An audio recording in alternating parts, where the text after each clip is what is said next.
Hello বন্ধুরা, শুভ বিকেল। তোমরা কে কি করছো? আমি না, দেখো কানে টানের কিচ্ছু পড়িনি। আমার বাড়ির পাশে একটা ছোট্ট পার্ক আছে, পার্কটায় চলে আসলাম। ভাবছি তোমাদের সাথে একটু এটা শেয়ার করি। দেখো, ছোট্ট পার্ক, শুধু এমনি কিছু নেই, একটা দোলনায় আছে, আর কিছু নেই। তবে প্রত্যেক বছর এখানে সব বাচ্চা কাচ্চা নিয়ে, ফ্যামিলি নিয়ে পিকনিক করতে আসে, বুঝেছো? মানে পিকনিক গার্ডেনই বলা চলে, কিন্তু প্রত্যেক বছরই সবাই আসে। কখনো তোমাদের সাথে শেয়ার করিনি, তাই ভাবলাম আজকে একটু তোমাদের সাথে শেয়ার করি। দেখো দোলনা, এটা দোলনা চড়ি। ছোটবেলায় এরকম দোলনা চড়তাম, জানো তো বন্ধুরা, কত দোলনা চড়েছি এরকম।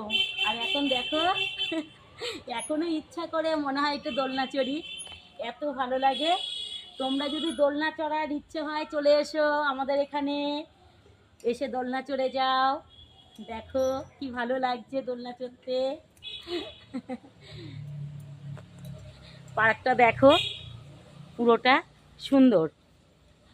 এমনি কিছু নেই, শুধু দোলনাটাই আছে, কিন্তু আমরা এটা পার্ক হিসাবেই বলি, পিকনিক গার্ডেন যাকে বলে।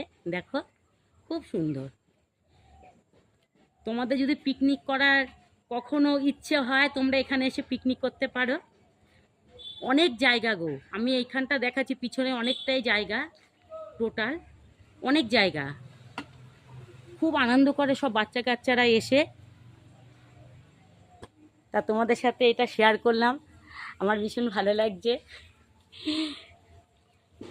এখন আমি দোকান নিয়ে চলে যাব। টাটা, রাখছি। কেমন লাগলো বলবে বন্ধুরা।